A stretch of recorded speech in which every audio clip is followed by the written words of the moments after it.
Mungkin Anda menonton video ini juga mungkin sudah punya pikiran negatif.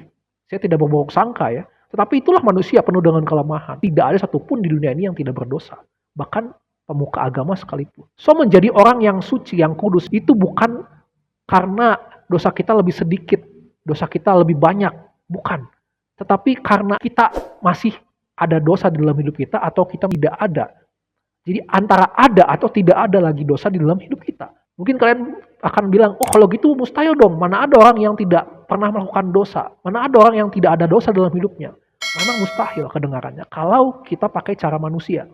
Tapi kalau kita pakai cara Tuhan, pasti tidak ada yang tidak mungkin. Atau tidak ada yang mustahil kata Tuhan. Ya. Mustahil kalau kita pakai cara yang selama ini sudah dibenamkan dalam otak kita, yaitu kalau kita mau dosa kita dihapuskan, disucikan, maka kita harus rajin beribadah, harus rajin berdoa, harus rajin beramal. Kan itu doktrin-doktrin yang selama ini kita tanam dalam otak kita. Maka selama doktrin itu ada di dalam otak kalian, selama itu juga kalian tidak akan pernah yang namanya lepas daripada dosa. Sama seperti kita gali lubang, tutup lubang. Ya kan? Selama kita hidup saja masih dipenuhi dengan pikiran-pikiran yang negatif, mungkin Anda menonton video ini juga mungkin sudah punya pikiran negatif. Saya tidak berbohong sangka ya. Tetapi itulah manusia penuh dengan kelemahan. Kalau kita sudah tahu jembatan yang terpisah sangat jauh ya, antara dosa dan juga suci, kesucian atau kudus. Artinya bagaimana mungkin antara yang dosa dan suci itu bertemu? Jawabannya adalah mustahil. Kita pakai logika saja lah ya. Orang mau masuk ke masjid, masuk ke rumah ibadah itu harus bersihkan dulu jasmaninya. Entahkah mungkin dengan membasuh dengan air suci supaya badannya, jasmaninya menjadi suci, menjadi bersih, anggapannya begitu ya. Meskipun tidak menutup kemungkinan dalam hatinya masih menyimpan hal-hal yang busuk, yang buruk, dosa, ya kan? Siapa yang tahu, ya? Apalagi ini jika kita orang yang berdosa harus mau masuk ke dalam surga, masihkah kita bisa membawa dosa-dosa kita?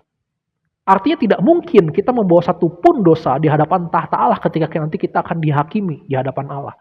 Tidak ada lagi istilah kita nanti di sana di depan tahta Allah ketika kita dihakimi di hari penghakiman, itu kita masih membawa dosa. Dan kita bisa bernego dengan Allah supaya Allah tidak menghukum kita. Tidak ada kesempatan lagi. Satu-satunya cara ya hanya ketika kita masih ada di dunia ini. Tapi kan yang jadi pertanyaan, apakah caranya Tuhan berarti kita harus diuji dulu di dunia ini gitu ya. Seperti kita misalkan mau naik kelas harus diuji dulu di dunia ini supaya nanti kalau kita yang rajin ibadah, rajin beramal, maka kita akan lulus. Sudah saya katakan bahwa semua manusia, tadi kita sudah sama-sama tahu, sudah berdosa. Dan tidak mungkin manusia yang berdosa itu melakukan amalnya sembari melakukan dosanya. Itu sama dengan gali lubang tutup lubang. Tadi sudah saya katakan. Ya, tidak mungkin seseorang yang berhutang kepada Bank A, ya, kemudian dia minta tolong sama temannya yang juga berhutang sama Bank A. Tidak mungkin saya yang masih melakukan dosa minta tolong sama teman saya yang masih juga melakukan dosa. Dan tidak mungkin juga saya yang berhutang sama Bank A bisa melakukan hal yang baik kepada Bank A tanpa dicurigai bahwa saya itu sebenarnya hanya menjilat Bank A saja supaya saya utangnya diampuni. Sebaik-baiknya saya sama Bank A, kalau saya berhutang sama Bank A itu, orang-orang akan tetap mencap saya sebagai orang yang berhutang. Saya akan tetap dibilang orang yang penjilat, karena saya berbuat baik hanya untuk menutupi hutang saya. Meskipun mungkin saya belum tentu melakukan itu. Ya. Tetapi itulah pandangan, status kita tetaplah sebagai orang yang berdosa yang hutang, karena telah berbuat dosa. Tapi kan Allah itu maha adil, ya kan? Masa dia membiarkan semua manusia ini yang berdosa ini masuk neraka? Ya kan? Dia bisa saja menghapuskan dosa-dosa kita dan masukkan ke surga gitu ya. Tapi ingat, memang Allah maha adil, memang Allah maha pengasih. Tetapi Allah juga maha penghakim, ya. Dia maha adil, ya. Dia akan menghakimi kita yang berbuat dosa. Apakah kamu mau cara kamu masuk surga adalah dengan cara dihakimi dulu, masuk neraka dulu? Dibersihkan dulu, sucikan dulu, baru kamu masuk surga. Boro-boro kamu mau mungkin ya. Saya ya mungkin saja masuk ke dalam air panas yang mendidih saja sudah tidak mau, apalagi kelak harus masuk ke neraka dulu baru masuk ke surga. Ya mending saya ambil pilih jalan Tuhan yang langsung masuk surga lah. Jadi pasti yang bisa membebaskan kita hanyalah Tuhan yang maha suci, sang pencipta. Hanya masalahnya bagaimana cara dia menghapuskan kita, membersihkan kita, menyucikan kita daripada keberdosaan kita ini. Kalau dia semena-mena misalkan, ya sudah dari awal masukkan saja ke surga. Manusia yang di bumi masukkan ke surga semuanya. Maka di mana letak keadilan Tuhan ketika ada orang-orang yang berdosa? Di mana maha adilnya? Kenapa Tuhan membiarkan Adam dan Hawa jatuh dalam dosa? Kalau memang Allah bisa langsung memasukkan semua manusia ke surga. Kalau jawabannya adalah manusia harus diuji dulu di dunia ini, maka siapa manusia yang bisa berbuat baik 100% tanpa meninggalkan dosa sedikit pun, dan dia layak masuk surga? Karena ingat, di surga tidak mungkin ada, dan di tahta Allah, di hadapan Allah tidak mungkin dosa bertahan, pasti akan mati.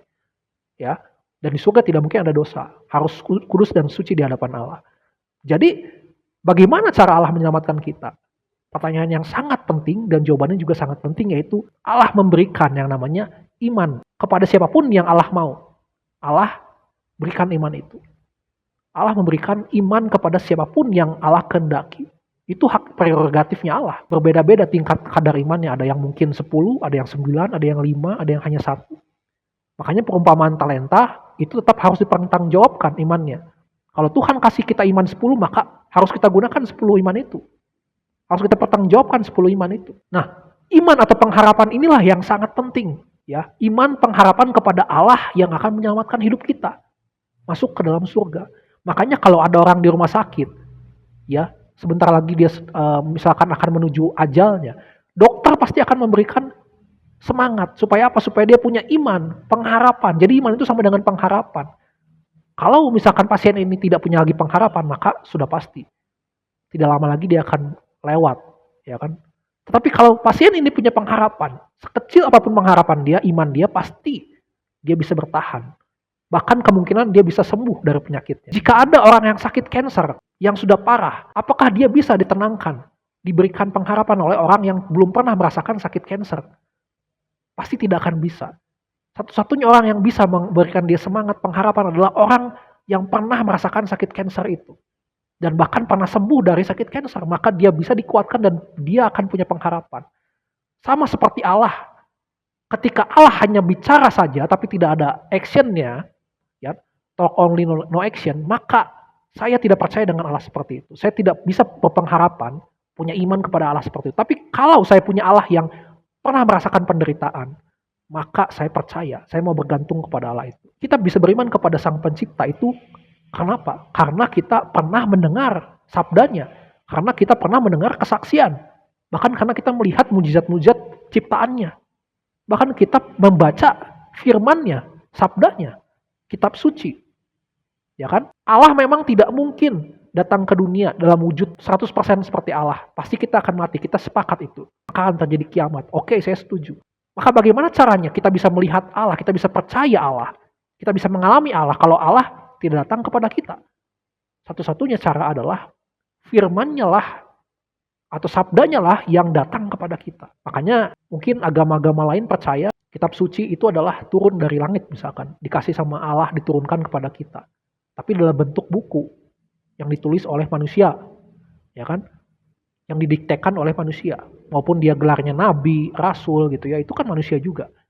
Tapi Kristen percaya bahwa sabda Allah, firman Tuhan itu turun ke dunia, lahir dalam wujud manusia.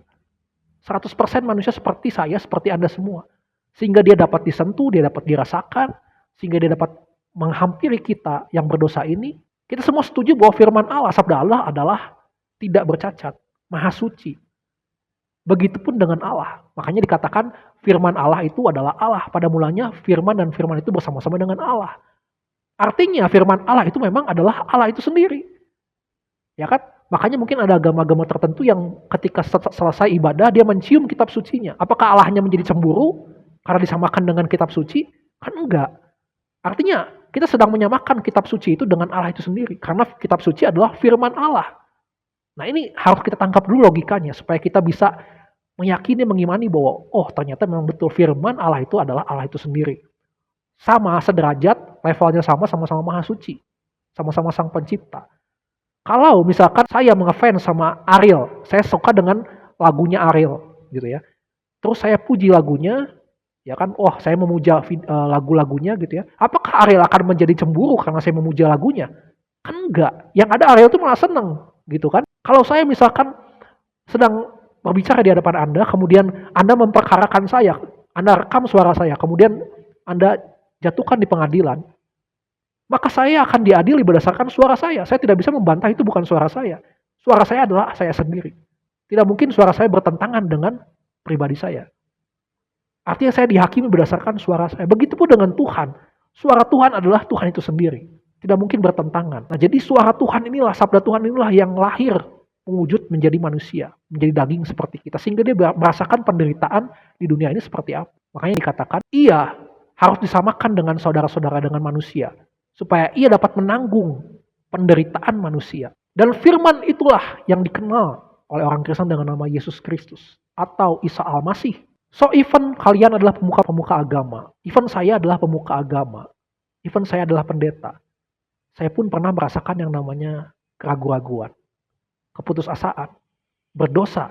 Tetapi jika kita semua mau percaya kepada Yesus yang adalah firman Allah itu sendiri. Ya, yang turun ke dunia, lahir ke dunia dalam wujud manusia. Yang pernah merasakan bagaimana rasanya harus sulit memilih di antara dua pilihan. Apakah hidup atau mati di kayu salib.